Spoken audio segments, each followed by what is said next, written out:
Hello, this is another studying stream dedicated to the book Beyond Good and Evil by Friedrich Nietzsche.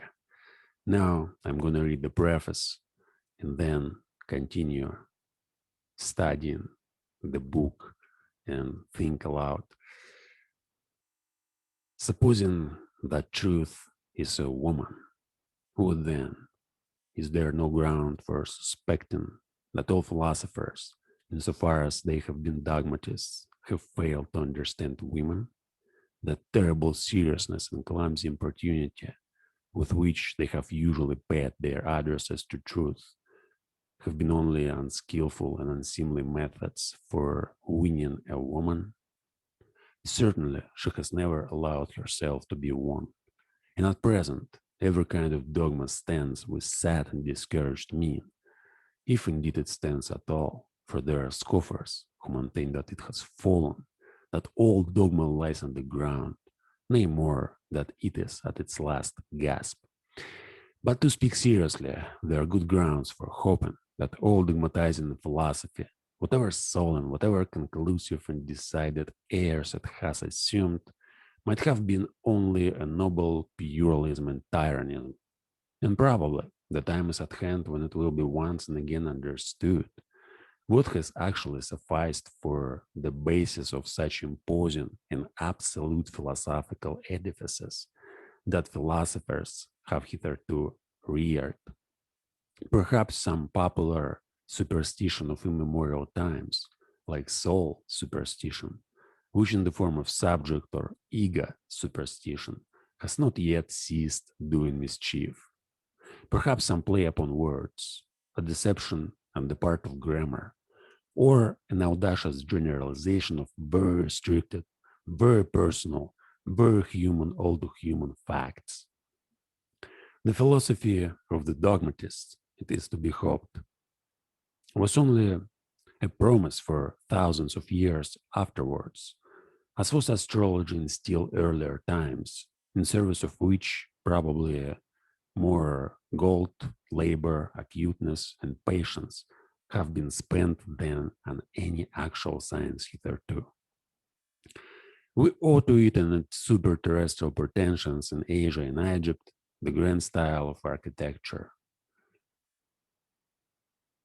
It seems that in order to inscribe themselves on the heart of humanity, all great things have first to wander about the earth as enormous and awe-inspiring caricatures.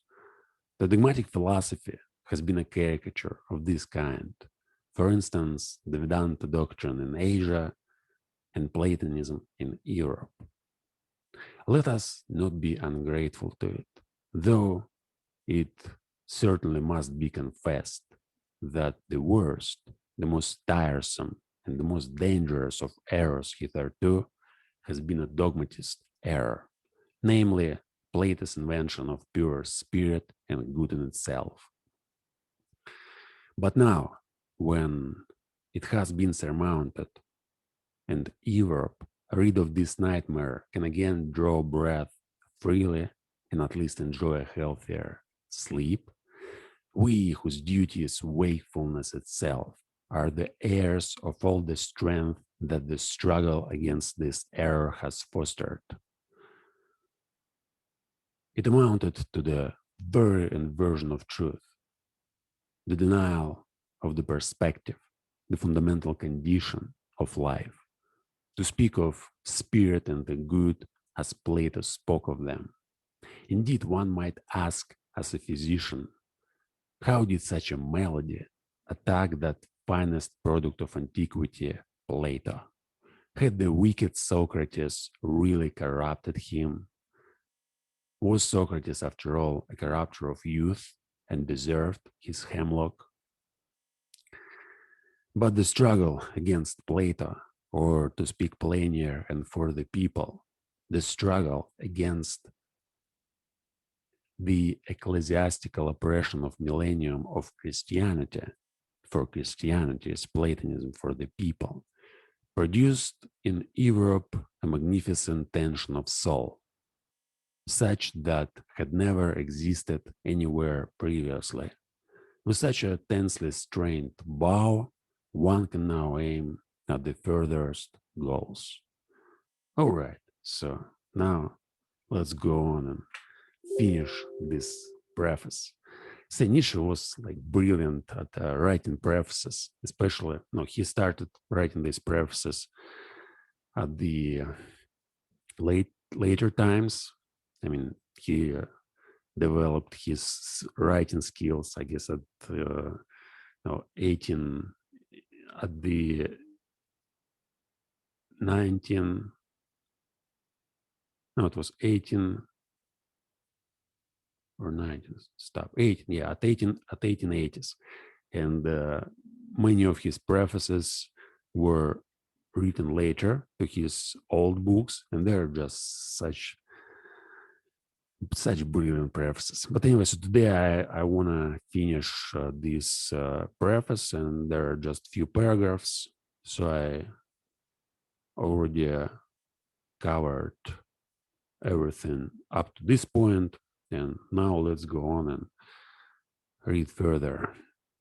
As a matter of fact, the European feels this tension as a state of distress, and twice attempts have been made to, in grand style, to unbend the bow.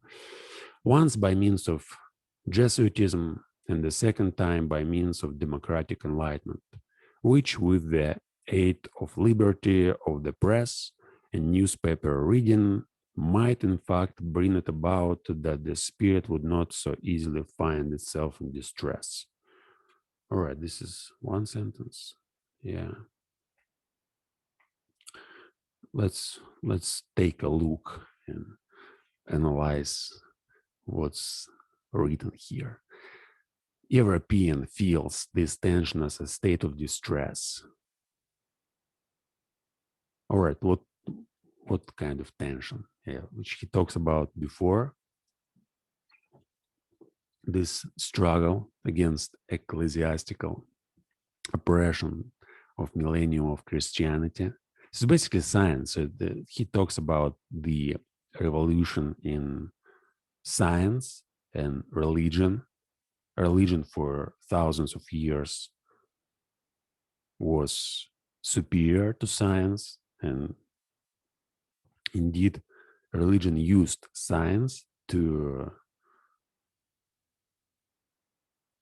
maintain itself. And then, after thousands of years of struggle, science decided to get rid of religion. And Nietzsche, yeah, when you read Nietzsche carefully, you see that he talks a lot about this contradiction between science and religion, and he doesn't want to. No, I actually don't know what he talks about, like, yeah, what he wants or what he doesn't want. But it seems, at least for me, that he regrets what was going on, and he regrets that humanity realized what was going on so late, that for him it's kind of obvious that science is superior to religion, and that, we like this philosophy of dogmatists. It's basically a religious philosophy when you can't argue with this philosophy, when there is something, whatever, given by God or discovered by some other authority, which you can't actually say anything against. In science, there's science, cool, like physics, mathematics, physiology, whatever. You discover some facts and you don't say, oh, this is the ultimate truth. You say, this is what I know. If you can explain some phenomenon better, do that, and we'll just, go and develop our science. Our science will make a next step, and it's actually good for science. Whereas in dogmatic philosophy, there's nothing to discover. There's nothing more. So it's already known what's good or bad, what you have to do, what you have to avoid doing. And Nietzsche stresses it over and over that this is a huge tension between these two worldviews. And we may consider it as a contradiction between, these famous concepts like modernism, pre-modernism, and postmodernism. So for Nietzsche, this religious and dogmatic worldview is a pre-modern worldview. So you have authority, you believe in something, and you don't dare to question this authority. Whereas modern worldview, and like Nietzsche, I guess, considered himself as a modernist in some sense. So in this case, you say there's no authority. We just like the reason is our authority, and we always may ask questions and see the better way of dealing with nature, with social problems, with everything. Like if there are some rules, yeah, let's figure out whether or not these rules are, the best. If there's better rules, let's just choose not other rules. European feels this tension as a state of distress. And we may see now this right and left wing politics. It's also kind of similar thing. So in left wing, they more scientific and progressive, and right wing is more traditional. They defend those values which were established throughout the human history by cultures. So they believe that if people used certain ways of behavior and organizations and institutions, so we have to preserve them. They're the best. And yeah, it's like the same. It's very close to this. I wouldn't say that it's exactly the case, but it seems to me that this contradiction between left and right is similar to the contradiction between religion and science. And Republicans, they're right wing, they're more on the side of religion, and Democrats are on the side of science. But yeah, all these generalizations actually make very little sense. And I guess Nietzsche would be the first guy like saying that all this nonsense, like when you try to categorize and put some people in one category and other people in another category, and then create some artificial whatever conflict between these two. It's all nonsense. But still, like there is something. So there are some opinions, there are some views, and they're definitely incompatible. Since in science, like there may be some guys in science who believe in God and still read Bible and believe that Bible is the superior authority.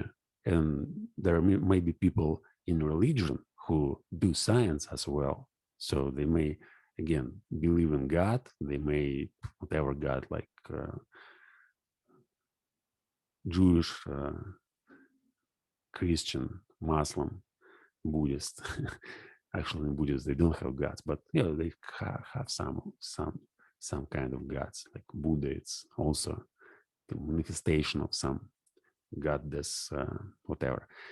So some religious people also believe in science and like do science seriously, but in general, it looks like there's like these two are incompatible, and for Nietzsche, they're certainly incompatible, and we may consider it also as a contradiction between our thoughts and our stream of consciousness and the outer world. So in this case, like in science, what do we actually study? We study what's out there.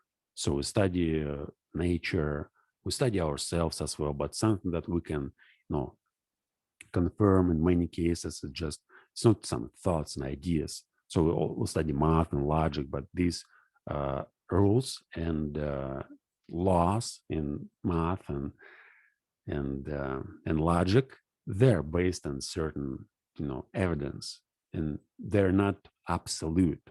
Even though you may say, yeah, there's like absolute rule in math, like 1 + 1 = 2, but they're absolute not because it must be so, but because it's just consensus. So you know, we may use different counting system and say, okay, let's 1 + 1 = 3 or 4. And it may be the case, but it will be hard for us to understand each other if we use different systems. So that's why we apply like one particular system. So it may be not, there may be systems like 7-digit system. So you have 10, like 1, 2, 3, 4, 5, 6, 7, 8, 9, 10, and then they are repeated. So 11, 12 is just 10 + 1, 10 + 2. And there may be systems like 1, 2, 3, 4, 5, 6, 7. And then like 7 + 1, 7 + 2, 7 + 7. And then, 2, 7 + 1, 2, 7 + 2, etc. And these systems may also be valid, but it's hard. Again, it's like for us, it's better to use the one system and understand each other instead of for everybody to use each different systems. And this contradiction stream of consciousness and real world. So science is basically focused on the real world, on something that we can touch, smell, and in logic, it's focused on certain rules and principles which are kind of obvious and which like support each other. Whereas in religion, in spirituality, there are certain concepts like when we take this concept of consciousness and say, what is consciousness? Yet science studies consciousness as well, and like it started studying it quite recently. But in science, it's undefined. So you can't say that this is consciousness. There are many concepts, many theories, and people argue, and they don't, fight over definitions. Like they may fight, but they not try to make everybody accept their definition and say that all other definitions are nonsense. So it's different. Whereas in religion and like when there's some kind of dogmatic philosophy, so you basically this is the only one thing, and probably use also power to defend your philosophy. So it's not just no, this is only one thing, and you may use it or you may not use it. It's like this is only one thing. If you don't use it, I'll kill you. That's how dogmatic philosophy works. And if there's an other philosophy and somebody else develops his own views and ideas, we will kill them as well. And this may be, we may take this book, for example, Nietzsche, right? Beyond Good and Evil, and talk about it. And I would say, like, I'll read this book and came up with a conclusion that this book is about whatever, A, B, C, D. And you may read and say, no, it's about some different things. And then, like, if we use kind of scientific way of thinking and say, okay, you may think that way, I may think that way, who cares? I'll just give my reasons and explain why I think that way. You may give your reasons, explain why you think that this is the true. And we may even agree to some extent and say, okay, they both, like our both ways of looking at the book may be true. So we may say we both agree, and there's some disagreements, but it's not important. What's important, like we all read the book and we understood it through our personal experience, through our personal way of looking at the book. And we may just share our, knowledge, our conclusions, whatever. But in religion or in dogmatic philosophy, no, it doesn't work that way. So it's like I read the book, I know what's written here, and you are not allowed to give your opinions. So whatever you may think is just nonsense. I dedicated like 1,000 hours studying the book. If I say this is the case, this is the case. There's no way for you to argue with me. See, there's the difference between dogmatic and kind of scientific or religious or scientific method in looking at the world, looking at what's there, look like developing knowledge. Anyway, yeah, this tension. Yeah, Nietzsche talks about this tension that it gets more and more tense. And twice attempts have been made in grand style to unbend the bow. Yeah, I like this like idea, grand style. So he wants to say that there were serious schools and probably individuals who like tried to reduce this tension, who tried to, you know, suppress another side. Since that's the case for like this contradiction, it's impossible to eliminate one side completely. So we can't become all scientific, and we can't become all religious in this case. So it's there's be something like some group of people who will preserve religion views, and there will be people who will not surrender to these views and who will continue developing science. In grand style, yeah, I guess Nietzsche wants to say that. Yeah, and here gives two opposite cases. So, like democratic enlightenment, it's mostly scientific way and scientific movement, and Jesuitism, it's mostly a religious movement.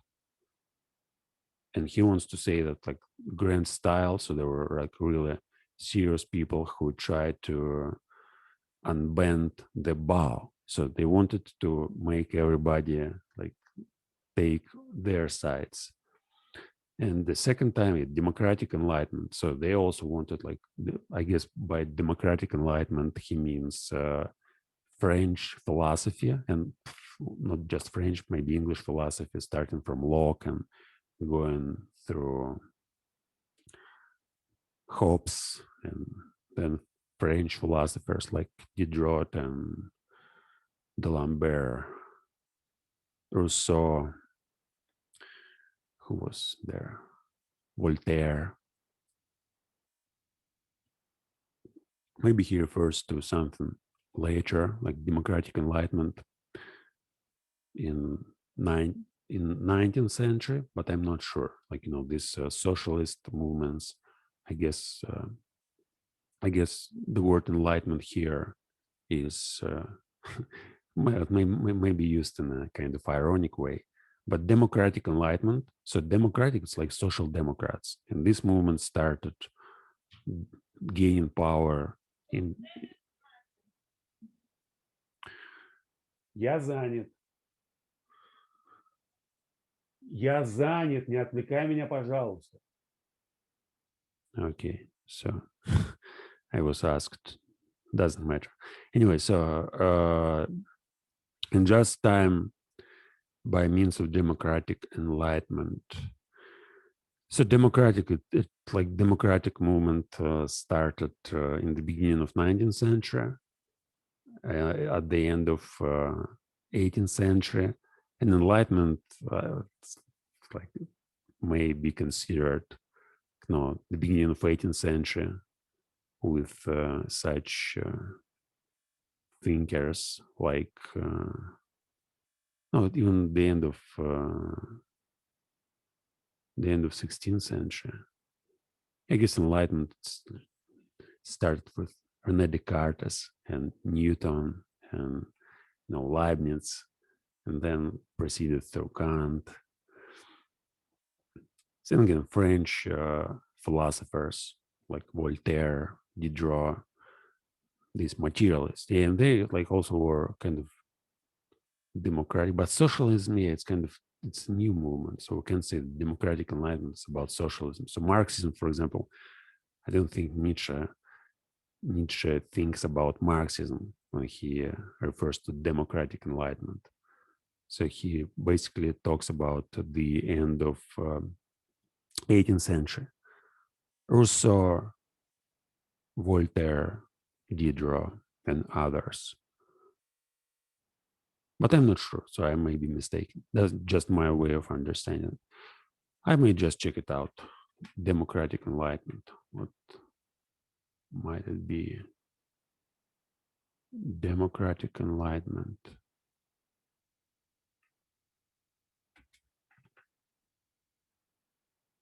There are some books written about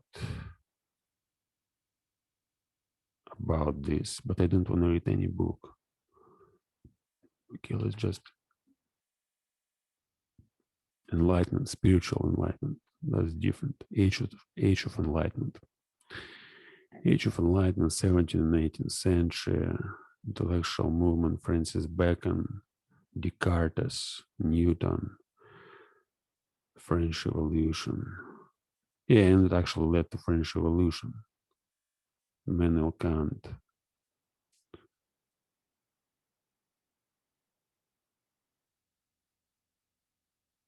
Okay, I'm not gonna read it like fully. Just want to Jesuitism. I'm not familiar with I haven't read books on Jesuitism. I just heard it was kind of weird uh, organization, and it certainly it was a serious one. I mean, it wasn't well weird. I want to say that it was quite strange, but its principles were kind of strong, and all this thing with Jesuitism. So they were really they wanted to how would I explain it? Yeah, what was their purpose? To revive Christianity, and not just Christianity, but this Catholicism, to make Pope the highest authority for like all people. I mean, kings and kings and just all aristocracy. There was also kind of struggle in this in 17th, 18th century. So there was like new sciences and new academies of science started appearing, and religious organizations weren't so happy about that, since they gained some power, and they gained this power, and religious organizations were losing power. That's like this was kind of counter reaction. Like Jesuitism was just basically an organization to shut off all these science projects and bring power back to religion. But democratic enlightenment, it was the opposite side. So it was no more religion. And Voltaire, yeah, I guess, yeah, they killed even queens and queens, kings in 17th century. So with French Revolution, they just cut the head of Louis XVI and made a different order. I mean, they just got rid of monarchy, created the republic, and then there was Napoleon. But yeah, I'm not going to go deeper into history. I have very little historical knowledge. I was reading lots of these philosophical works, but I didn't read too much about history. For example, I know very little about Napoleon and about his wars. I never read any book uh, dedicated to wars, but I read lots of philosophical texts of that period of time, like again Voltaire, Diderot, Rousseau, and in Germany, Kant and Hegel and Fichte. And for me, I kind of see it from this mental perspective. It's like not what was going on the surface of the earth at that time. All these wars and changes in social structure, they were like, I see them as a manifestation of these ideological wars. So I think that what was going on in human understanding, and again, this revolution which started at the Middle Ages, when like 15 6 40, the end of 14th century, I guess, with or 15th century, like it was some like 14 something, when There was Galileo and this revolution. No, Galileo was later. It was actually 16th century. It was Galileo. Yeah, I hear it all the time, but I don't know like dates.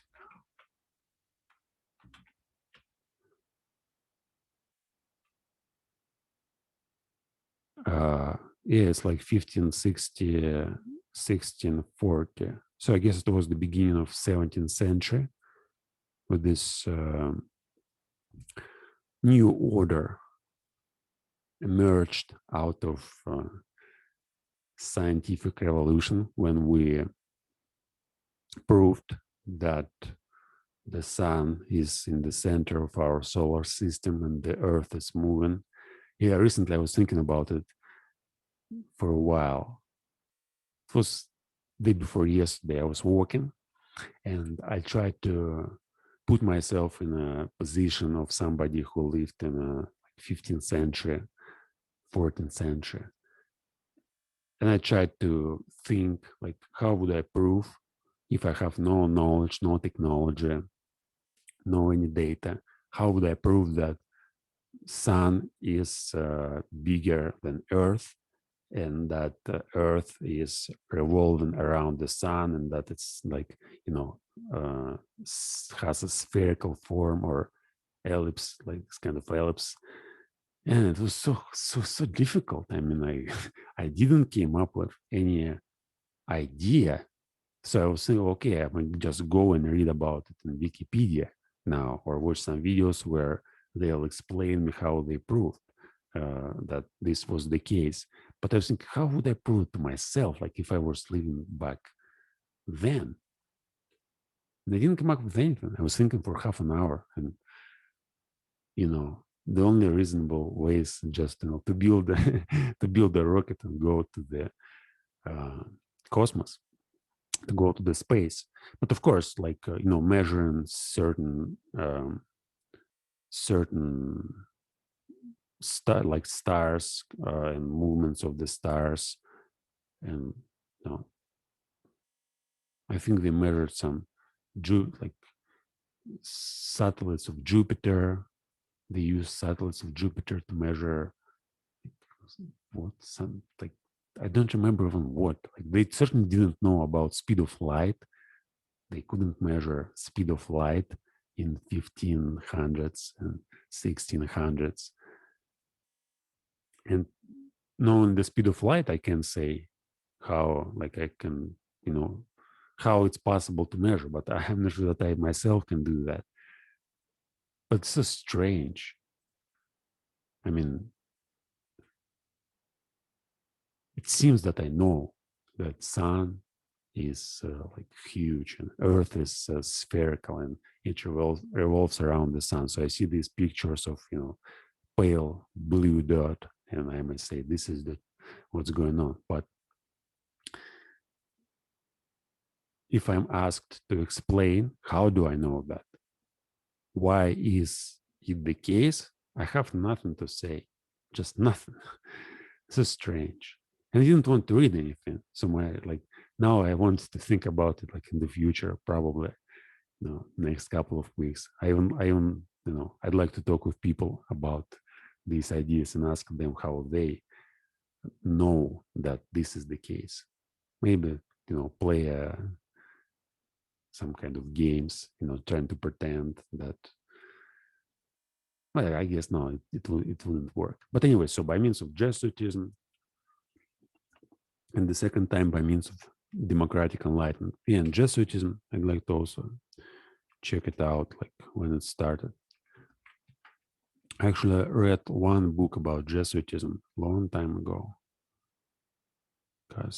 What?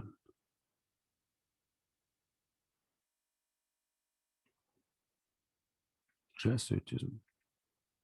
What did it give me?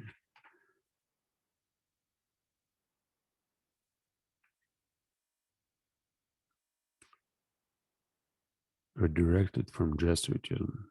All right. Casuistry or Jesuitism quickly became pejorative with Blaise Pascal's attack on the misuse of cassure. from Aristotle.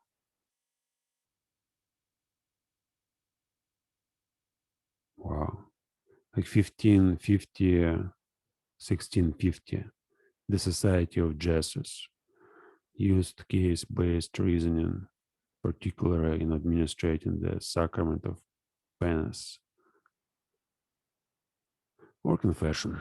The term casuistry or Jesuitism quickly became pejorative, okay, in view of promoting personal responsibility in respect of freedom of conscience, stressed the importance.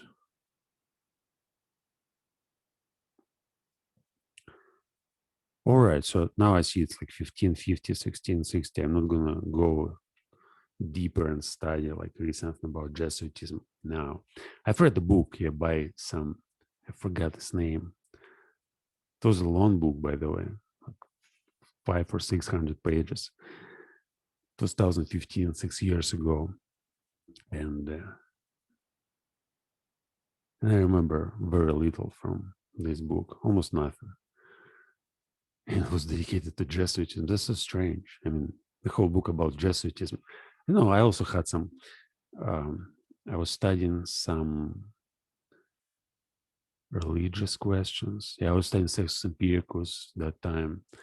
I don't know how this book ended up being on my shelf and how I started reading it, but I remember it was 2015. Yeah, I just took some random books from from library, which were at the philosophical section, and yeah, that's why I read this book. Maybe I didn't read the whole book. I don't remember exactly. But anyway, so let's go on. As a matter of fact, the European feels this tension as a state of distress, and twice attempts have been made in grand style to unbend the bow, once by means of Jesuitism and the second time by means of democratic enlightenment, which, with the aid of liberty of the press and newspaper reading, might in fact bring it about that the spirit would not so easily find itself in distress. It's very hard to,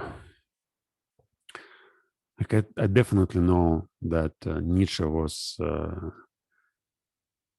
not in favor of newspaper reading. He despised all people who read newspapers, and he didn't read newspapers himself. Maybe a few times just for fun, but like it looks as if it's kind of irony here or sarcasm. So with which, like, democratic enlightenment with the aid of liberty of the press and newspaper reading might in fact bring it about that the spirit would not so easily find itself in distress.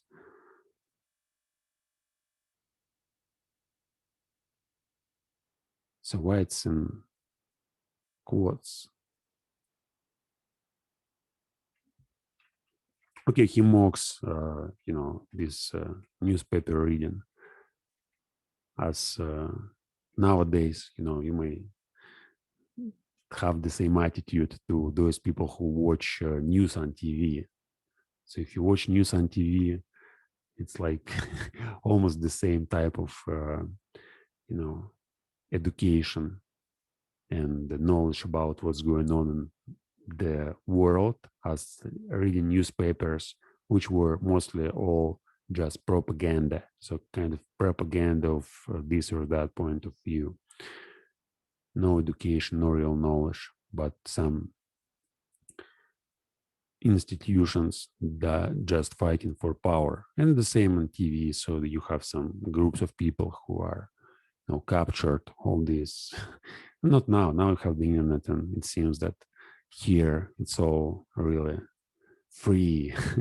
You may get all sorts of informations which you want to get, and you don't need to listen to anybody in particular. There are millions of channels on YouTube. You may watch everybody. There are millions of blogs and all sorts of sites where you may go and read and communicate with people who share your own views, or find people who don't share them and probably change your views. or whatever. Like you may do whatever you like. Like the internet is such an amazing thing.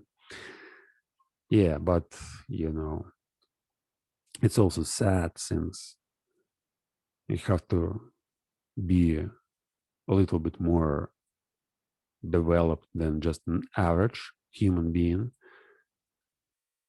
because if you're an average person, you probably watch so much shit on the internet, and there's no way to get rid of this shit. So you'll be just forced to watch some shit all over and over again, and you'll believe that this is something that you really want to watch, whereas there are some people like advertisers and professional sociologists, psychologists who just figure out how to make you watch certain things and how to make profit, like selling you some things which you don't even need. Yeah, but if you are like, my way of using the internet is, I wouldn't say it's perfect, but I almost don't watch anything which I don't need. So basically, I now what I'm doing on the internet is just publishing my events in social networks like Wiki, Facebook, in other social networks, like making announcements, reading books like I'm doing right now. So communicating with people whom I want to communicate, checking my email, but very rare. I mean, I almost get, hey, and I'm watching also lectures from different universities, and I'm trying to watch at least one course of lecture a month, sometimes more, sometimes less. Looking for new course of lectures. Mostly they're about philosophy and psychology and sociology, but sometimes I may watch something related to natural sciences, physics, chemistry, crash courses. Yeah, I like crash courses as well. But it's almost always intended activity on the internet. So I don't go there and just sit and, oh, what may be here? Like, okay, what my YouTube algorithms give me to watch, and just, list in some sort of news feed. It's almost never the case. Mostly it's, okay, I need this piece of information. I go on the internet, like type a certain query, find the information, get out of there. Or I need to connect with certain people. I go connect with these people, and yeah, or just doing something like this studying stream. So it's very productive. I see how it helps me to organize my activity on the internet, and how it helps me to understand better what I'm doing, like these books which I've read. And but definitely improves my language. It helps me to train my grammar and skills, developing my own thoughts, being able to talk about certain things in a kind of just being able to talk about anything for as much as I want, as much as I need. And this kind of training, yeah, I find it's very practical. But anyway, let's go on. So distress. So Himog says, like distress. There was distress produced by a tensely strained bow, and there were two attempts to unbend the bow. Jesuitism, democratic enlightenment. And this democratic enlightenment, with the aid of liberty of the press and newspaper reading, so cheap way of brainwashing people. Yeah, this way may cause the spirit be very happy.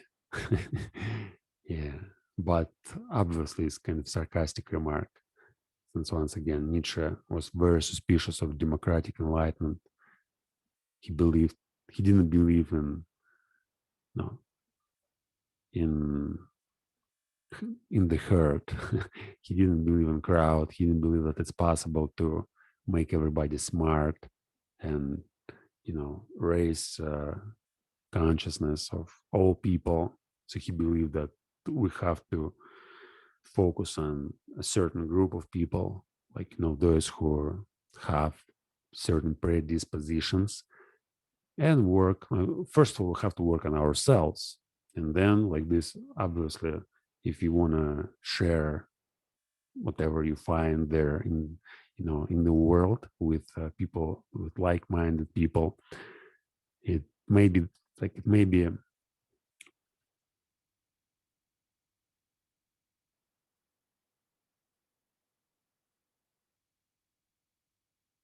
not so smart to try to talk to everybody, since like Nietzsche considered like the majority of population as helpless, hopeless, and he didn't want to be with these people and to do something for these people. He wanted to do something for those who can really do something. Let's take some case in studying language, so and try to explain what I said before by applying some kind of metaphor analogy. So there are lots of people who study language, right? And if you discover the best way of teaching language, you may say, oh, I must teach everybody. So everybody must know English. And supposing that you are not a native speaker and you live in a country where people speak a different language and English is a foreign language, even though it's nowadays impossible, like this old concept of foreign languages in different countries is just a bunch of nonsense. So we all live on the internet. And if you speak English, you live on a certain, you live in certain place, like you use this language and like not 90, I guess like at least 50% of the internet is in English. And probably like 1 or 5% of this 50% may be meaningful, well organized, decent information, which you may use to develop yourself and develop probably your, like not yourself, but also some knowledge and whatever. So the idea, it's hard to talk. Like today, I feel kind of confused most of the time. That's strange. I didn't use the internet for 2 days, and now it seems. No, I thought certainly it's going to be better than previous days since I had enough rest. But now it seems, yeah, I have to. No, I have to find some different mood.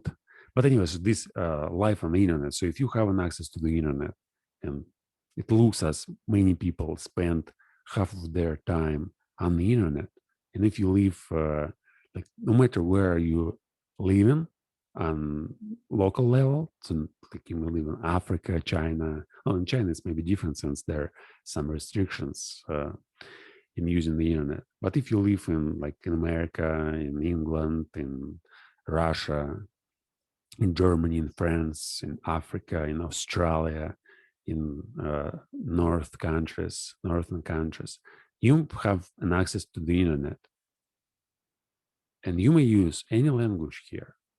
So in this case, like if you live in Russia, for example, it's like doesn't matter. You half of the time you live on the internet and you don't need to use Russian language there. So you may learn English as quickly as you learned your native language or Russian language, and then use it and like be somewhere on the internet when this language, like when you may develop some. But anyway, so the idea, like you develop language, right? You develop some method how to study language, and you think it's like the best method, and then you may think, okay, I may just teach everybody to speak English, and then you just aim at like everybody. But then you understand that, yeah, it's not a good idea. I mean, not ever.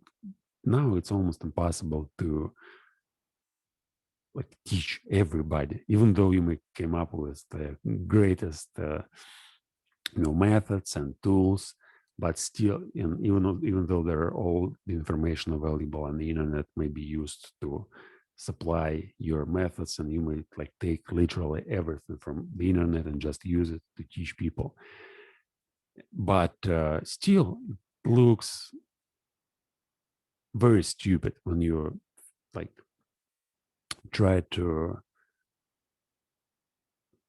try to make everybody speak English. It's not only because it's unnecessary for the majority of population, but also there are some few people who will really need it and who will learn and who will have certain capacities. And there are a majority of people who it's kind of forceful. So you understand how it works. So you may have the idea what it actually gives to you, like known languages, being able to understand philosophy, probably being able to get access to all sorts of brilliant education which is available there, and being able to organize your life using the language, being able to write and speak, maybe record videos, maybe do some creative art, whatever, using English. And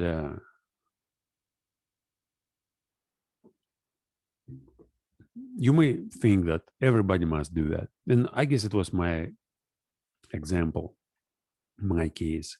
So when I just figured out that I can think in English, I was so overwhelmed and preoccupied with the idea that I may just teach everybody to think in English. It takes only like 5 minutes. Basically, all I need to do is to explain the idea that you don't need to speak English, you don't need to read anything, just have to learn to think. And how you are going to learn to think, it doesn't matter. Just use thinking, and that's all. Like you'll discover your own ways to study language, and you'll be able to understand it. Then don't listen to anybody. Just think in English. Learn to think, but it's not just learn to think and and well, actually, it's that's all you need. Just 5 minutes a day. You start from 5 minutes and you think about English, like how to think in English. You may start on thinking in your native language, but then it's like 5 minutes. You think about it. You came up with some ideas how to, practice. What can you do? But it must be your own ideas, and then you do that, and you gradually, improve the amount of time you invest in studying. This, like, for me, it was just a revolution. In my mind, I was, wow, this is impossible. Like, I was studying English for 4 years before, or even for 5 years, actually for 4. And I didn't realize that it's impossible. And then I started talking to everybody. I basically wanted to teach all people with whom I communicated that time speak English. And I knew, like, think in English. And yeah, I lost all my all my acquaintances, all people whom I communicated. I don't communicate with them now since nobody could understand what I was saying. I mean, they could understand, but nobody what should I think in English? Come on.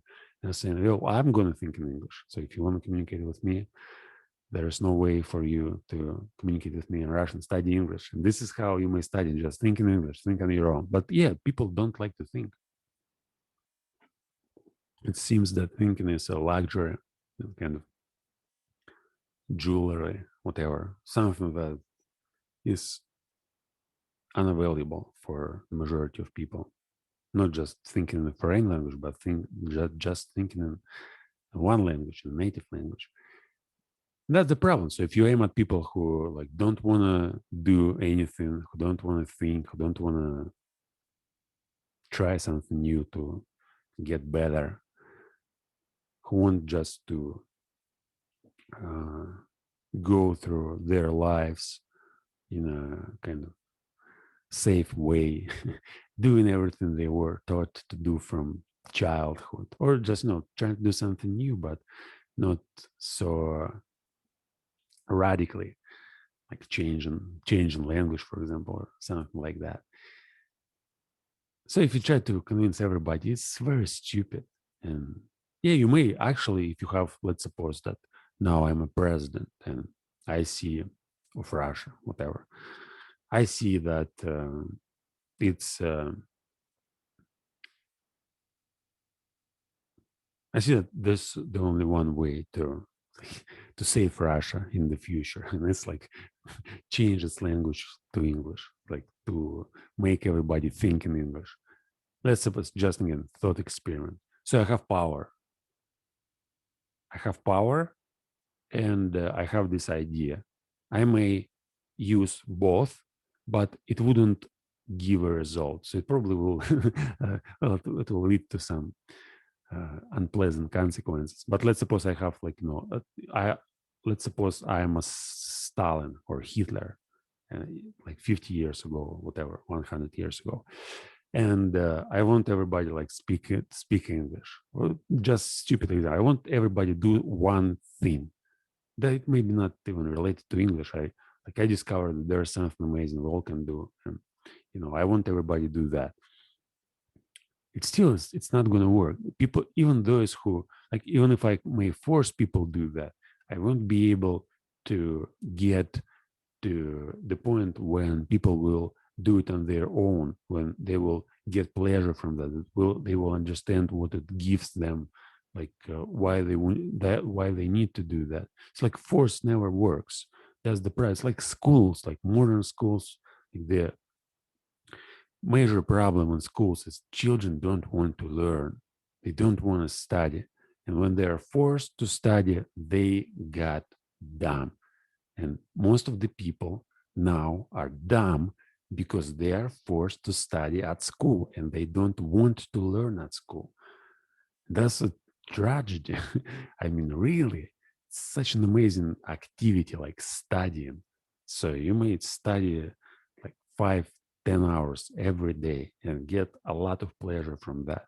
Just learn, discover new things, develop your writing, develop your ideas. And you don't do that because you were forced to study for 10 years some crap in school.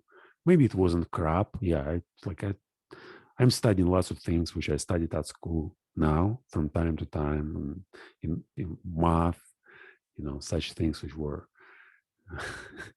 totally incomprehensible since they were taught in a certain way, in a forced way, and languages as well. And so amazing. And it looks like, after school, there's no way. And this dogmatism in school, it's so strange. I mean, there should be something that we can do to change that. But what exactly? Some Montessori systems when children are prompted to do what they like to do. Yeah, it also will not work. Well, maybe it will work in the future, who knows?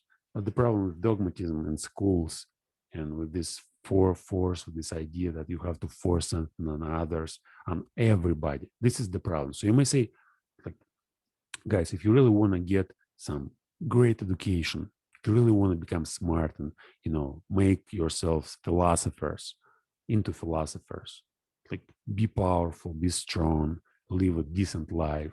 This is what like I do, and this is what you can do as well. If not, yeah, that's okay. But I'm not talking to everybody. I'm talking just to certain people who really understand what may be like done and who can follow certain ideas, which not like do certain exercise which not everybody can do. The same with gaining power. So you don't like, there are certain tools and they're kind of just calisthenic.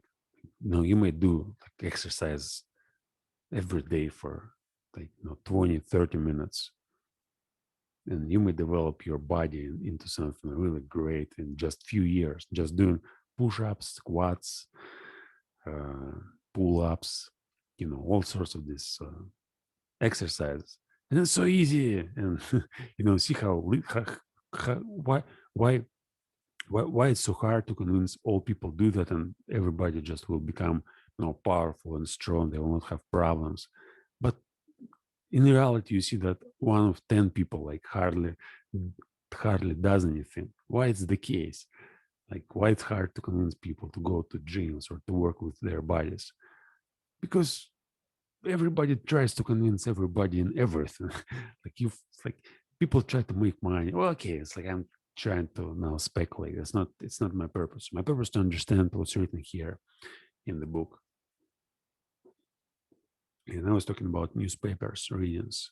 How did I come to this idea of convincing people? Yeah, it's like Nietzsche. Yeah, I said that Nietzsche was he didn't aim to convince everybody, so he was kind of a pro aristocratic guy. So he didn't believe in crowd. He didn't believe in everybody may be enlightened.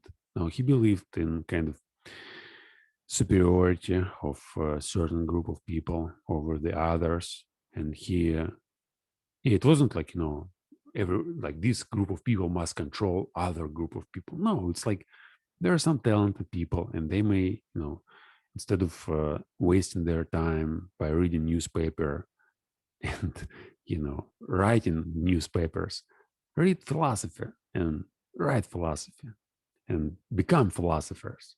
That's just the shift of their attention. So instead of, again, focusing on what's going on now, today, what news tells you, this all elections, whatever, you just focus on real stuff, like real original works written by the best humans throughout the history. So you study different cultures, you study different ideas, sciences, and then you use them, you develop, your own knowledge, you become a philosopher, and you go on and, write your own stuff. And then other people like read you instead of just wasting their time watching news on TV or whatever, and do the same. And then how we gain knowledge, then how we push forward this, you know, enlightenment, but not democratic enlightenment, but, you know, science. So it's not science is like what I'm doing here, for example, with like studying language and making these videos and writing my journals daily for more than a decade. I'm doing real science. I'm doing real philosophy, and I understand that I have 80 subscribers, and then I go and check out some PewDiePie who has more than 80 million subscribers. And no, I don't feel sorrow. I mean, I don't feel sad. I understand that that's the state of affairs. That's like 80, like these 80 people, by the way, half of them I just attracted by, I mean, I just brought them up to my channel. So it's not somebody who subscribed to me just finding my videos on YouTube, but it was just people whom I communicated in various chats, and just I asked them to subscribe, and I showed off and said that I have lots of content, English, whatever. If you like, go on and subscribe to my channel. I mean, it's even less, and yeah, I'm not complaining about that. It's very nice that I don't have like 80 million subscribers. Otherwise, I wouldn't be a philosopher. I would just waste my time trying to entertain the herd. But now I have these all opportunities to dedicate myself to the real work, like this one. Imagine like few years from now, when I finish reading this book, how deep will be my understanding, not just of Nietzsche or some books or ideas, but myself. Since what I'm doing is like studying myself, studying my stream of consciousness, allowing myself to be real for a couple of hours, just talking what I think, instead of being always overwhelmed and with these ideas that, oh, if somebody listens to me, if I say something wrong, or if I make a mistake, or if I look weird or stupid, what's going to happen? Nothing is going to happen. Nobody cares. That's the idea. And I'm doing what I'm doing. It's really fun. So when you see how it works, you see that this ego or whatever dictates what you should do, what you shouldn't do, your conscience, it's like it's so so easy to overcome as soon as you allow yourself, to be, to understand what's going on. For example, when you understand that there's no way for you to do anything else, to do otherwise, you just, oh, okay, this is me. This is who I am. This is what I say. If it's stupid, it's okay. That's because of my life was kind of stupid. Or if it's smart, because, I dedicated certain time studying something. So I am who I am right now because all my previous experience. Now I will be like whoever I'll become because my experience. There's no way to be someone else. But the problem is, I might have a desire to hide it. I may think, oh, it's like I'm stupid and I will never show like my stupidity. I'll keep it inside and I wouldn't tell anybody anything. And I will just, behave as a usual individual who just, you ask some questions, they tell you something back, and then you may have a conversation, you talk about some conventional things, you never go and try to, trying to learn something in a conversation by asking some stupid questions or trying to tell something that you don't understand. So it's easy when you just allow yourself to be yourself, just talk what's going on and describe your stream of consciousness, allow your stream of consciousness uh, flow independently of your criticism, your judgment. It's so powerful. I mean, it's unbelievably powerful. But the problem is, again, you may just start to judge yourself. How to do that? I don't know. Maybe it just takes certain amount of time to get to the relatively good level.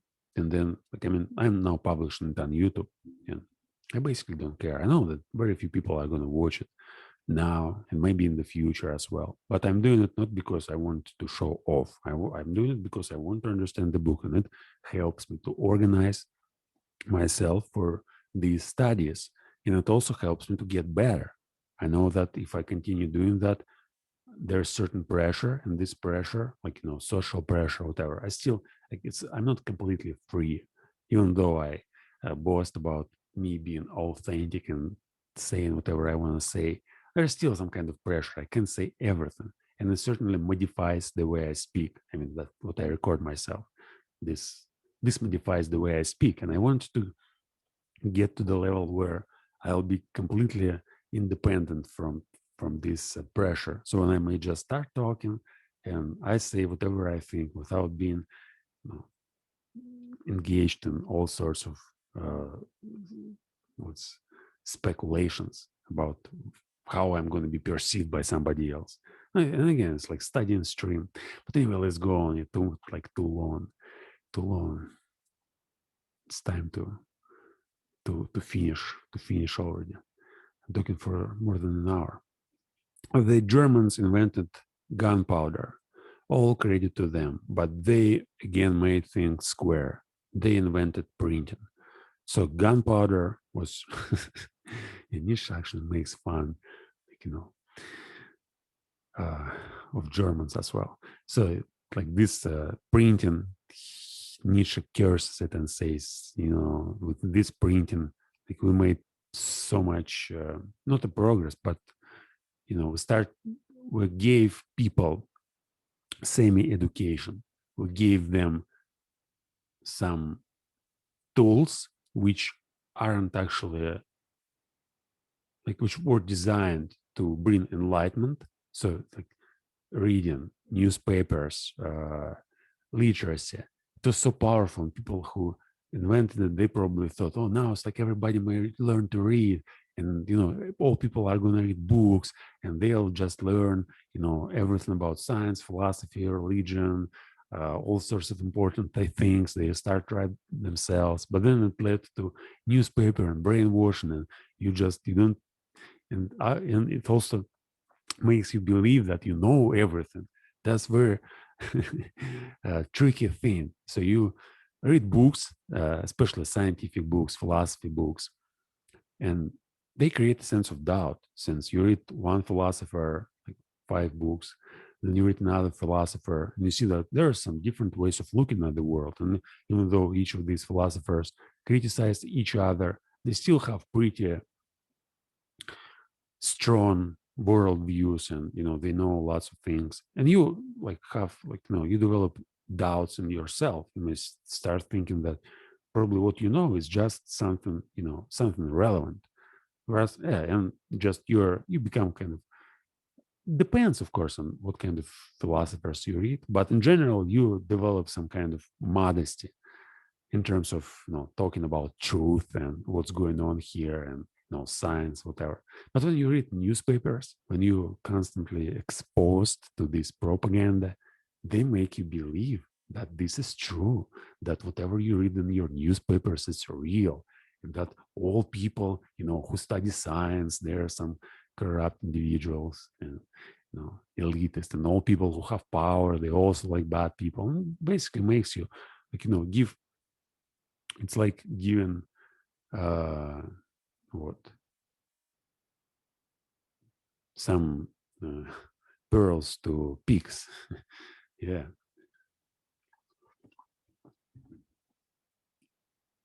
And then Nietzsche, I guess, was very upset about that. Everybody speak about everything. Like this democracy, he hated that. Why he hated that? Because you don't need, like, you don't get any education, you don't get any knowledge, you don't get any studying, you don't do anything, you don't learn to write, you don't learn to speak, you just read the fucking newspaper, and then you go and talk everybody what's going on and argue. Like you read something about politics. That's the problem with newspaper. You read something about politics, like few, let's say 50 pages. Let's say you read for a few weeks something about politics, one journal. And then you go and you argue with people who study politics for 50 years. And you think that you know as much as they do. So you may just be just a factory worker, but you may read newspapers, and then you may go and argue. And it's like, you will not just argue, you will say that, you guys, you may read your books, but I know what's going on because I read this guy who just published a newspaper. Whereas a newspaper is like 99% of just silly propaganda. Yeah, Nietzsche is very upset about that. He says, all credit to them, but they again made things square. They invented printing. Anyway, let's just go on. But we, who are neither, who are neither Jesuits nor Democrats, nor even sufficiently Germans, we good Europeans and free, very free spirits, we have it still, all the distress of the spirit and all the tension of its bow, and perhaps also the error, the duty, and who knows, the goal to aim at. Yeah, I like this paragraph. I mean, it's such a fascinating. Like, so he just says, I'm not we, and by we, of course, he's talking about himself, but he wants to, make you also share his views, right? It's like me, like, yeah, like using we instead of I, it's very powerful tool as well, especially in books. I always try to learn this on my own, especially in writing. Yeah, I guess my earlier writings, there were like I all the time, but then I started replacing I with we, and or just avoiding all pronouns. But we is where, like, when you try to talk about, when you not describe your experience, but when you try to talk about something, some knowledge or whatever, or when you try to convince somebody. So it's better to use we, since it's immediately includes not just the speaker but the listener. And sometimes it's it's so powerful that now, for example, he says we, like here he says we who are neither Jesuits nor Democrats, neither Jesuits, nor even sufficiently Germans, we good Europeans and free, very free spirits. So when I read it, I'd like to identify myself with this we more than if there were just I. So if he said, but I, who are not Jesuit nor Democrat, like, no, Northern sufficiently German, I good European. It sounds silly, and basically it's like, showing off. But when I say we, it's wow, that's like he basically wants to create, like, to create a kind of philosophical band, yeah, scientific band, and say, so we have this distress, yeah, we have it still, all the distress of spirit and all the tension of its bow. So he basically says, no way to reconcile them, not just in the outer world, so in us, inside. So now, for example, I may say that in me, I was reading lots of literature on both sides. So like Marxists and, you know,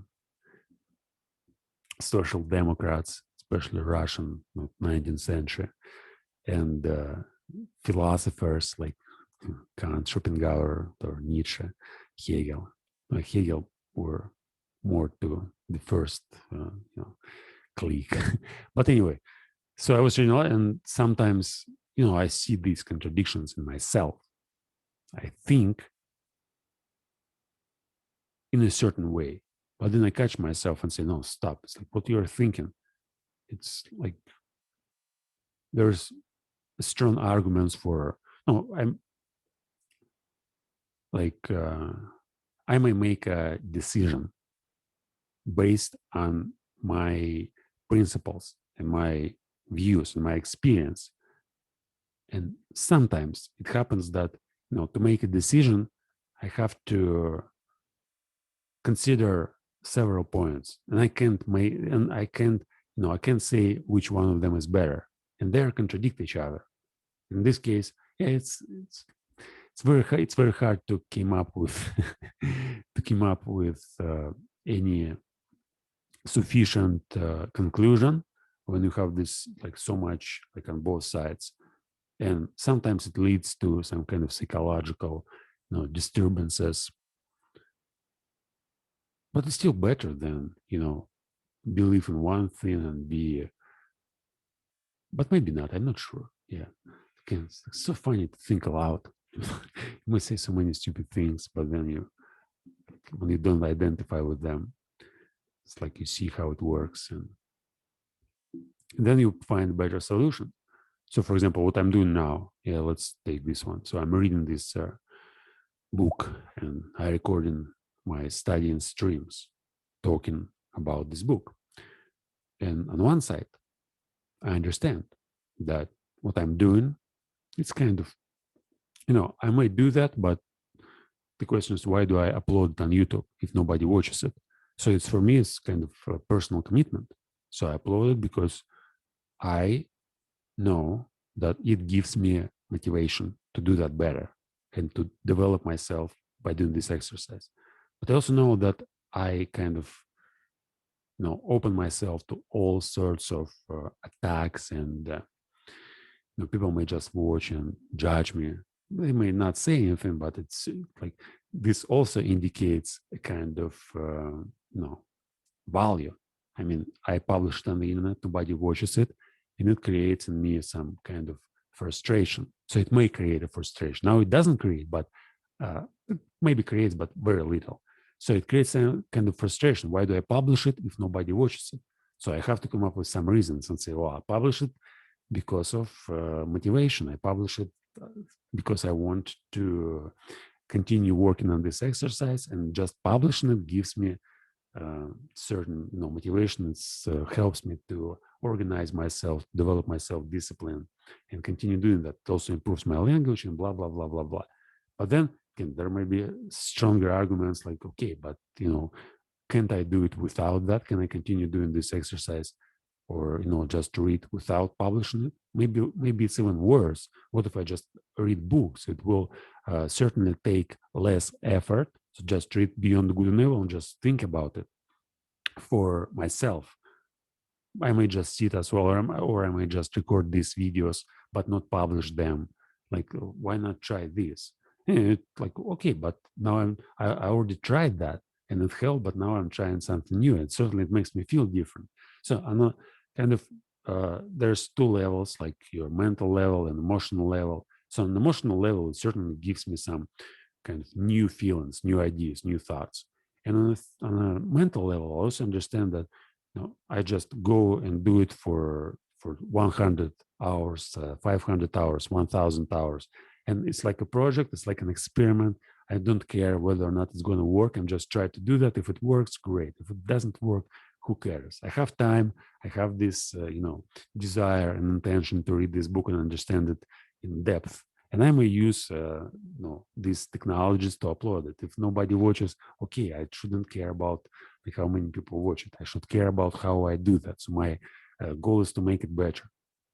But yeah, see, like I wouldn't say that this contradiction is uh, about what Nietzsche talks here, like the distress of spirit and all the tension of its bow. Yeah, he talks about religion and science, or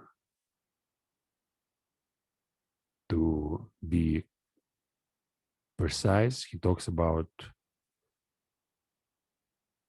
the struggle against the ecclesiastical oppression of millenniums of Christianity.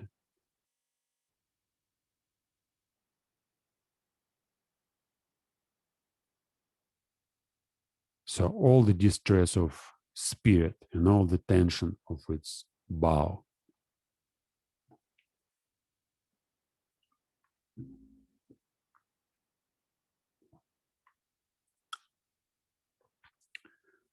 So probably he doesn't even talk about science. He just wants to say that this dogmatic philosophy, this oppression, was very hard to bear for humanity for thousands of years. And now we got rid of it. And that's so wonderful. So now we may develop new new ideologies. We may develop new goals, right?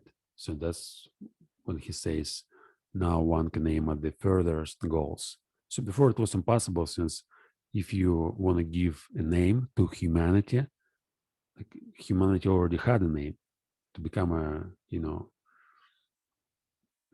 world church. Yeah, it was, can you just imagine? It was the goal for thousands of years to unite under certain ideology, religion, whatever, and develop certain qualities, like to be kind, to be a good person, to pray God, and yeah, there was no alternative. So whenever you try to come up with an alternative and say, let's do science, like Francis Bacon, like in 15, whatever, 1540, 1530, 1550. If you do that, the dogmatic philosophy or religion or anything just cuts you at the very beginning. But now Nietzsche said, no, now we have something new. So let's make some other projects. Yeah, and that's how later he was applied by Nazis. So basically, like this ideology that now may create like Third Reich or like new order on Earth. We are no longer bounded by other dogmatism. Let's create a new dogmatism. See, that's the problem. So you create something new, but what exactly? Like for Nietzsche, it's basically destroying. So Nietzsche was he tried to propose some values, but he wasn't clear about them. He didn't say like, this is the goal. This is what we need to do. Even though he suggests some, superhumans, whatever. But his main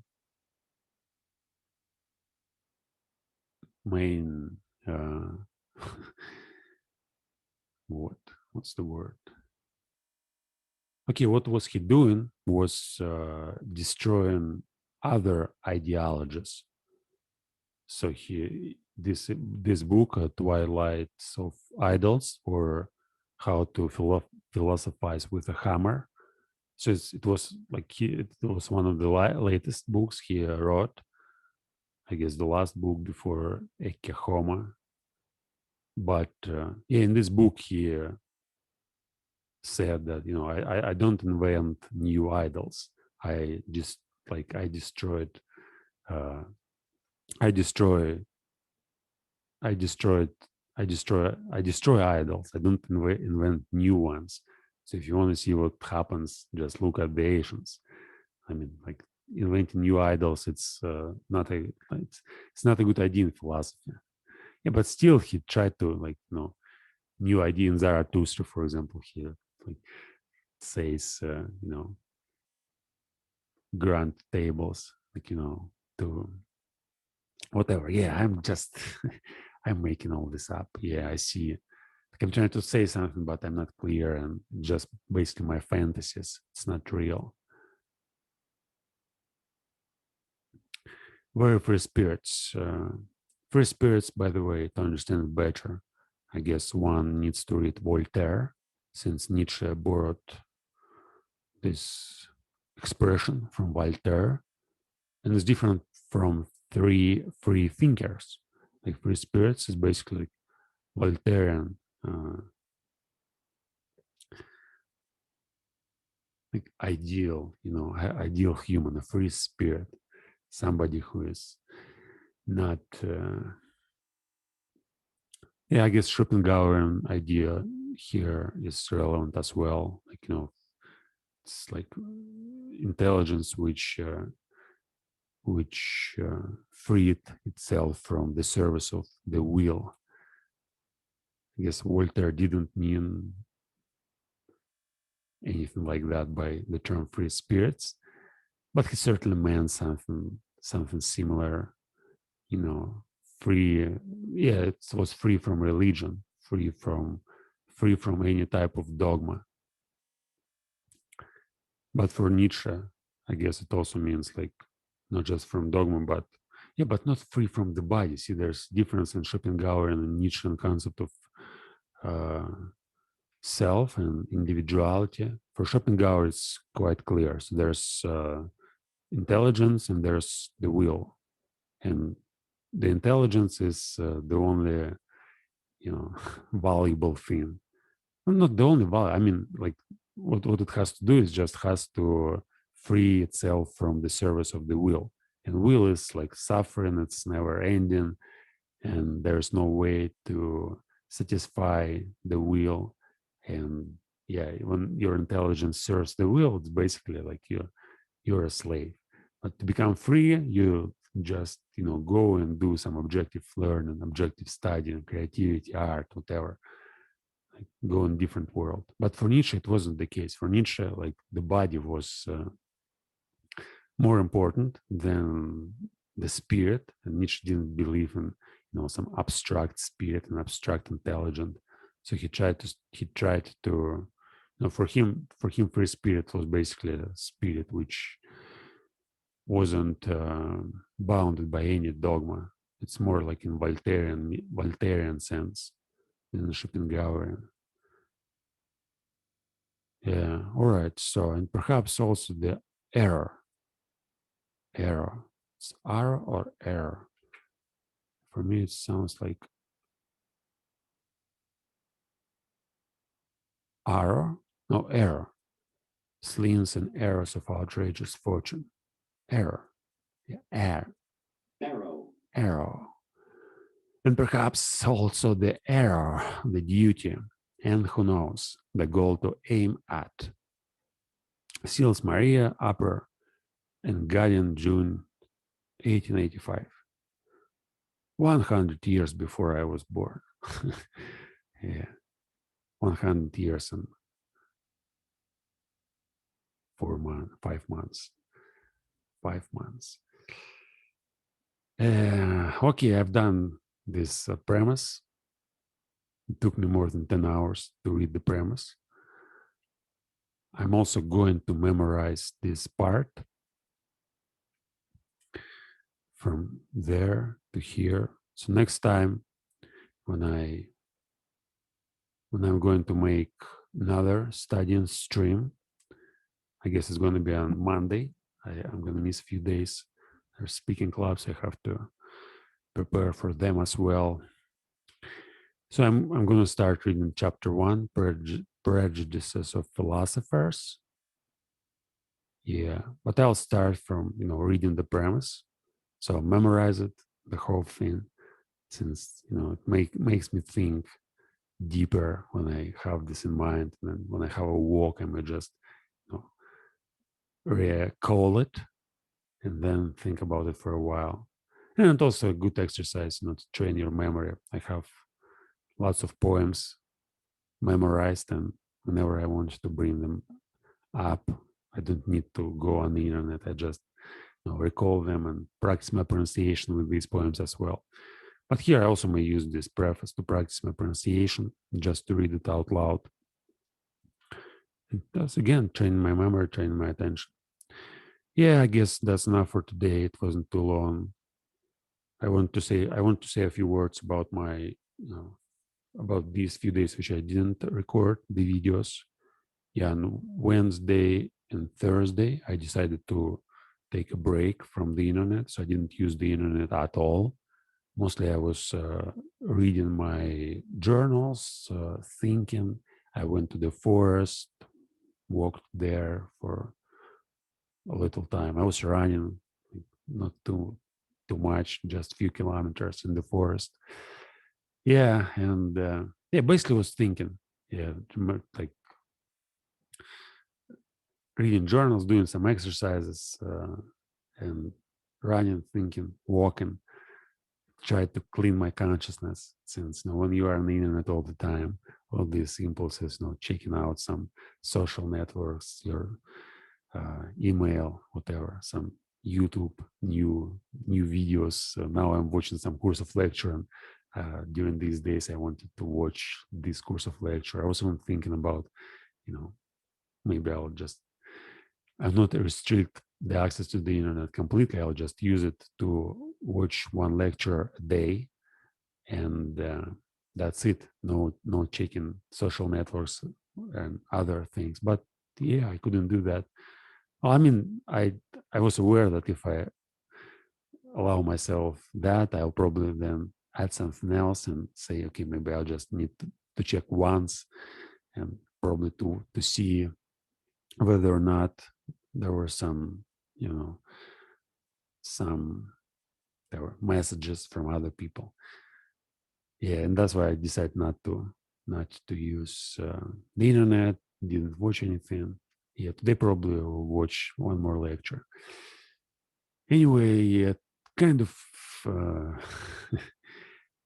there's kind of, I wouldn't call it confused, but it's close to like confused emotional state. So I want to talk, but I don't feel kind of, excited, whatever. Don't like this word excited, but yeah, I have to find some synonyms for that. Just not make myself feel even more embarrassed. Okay, that's it for today. So see you next time.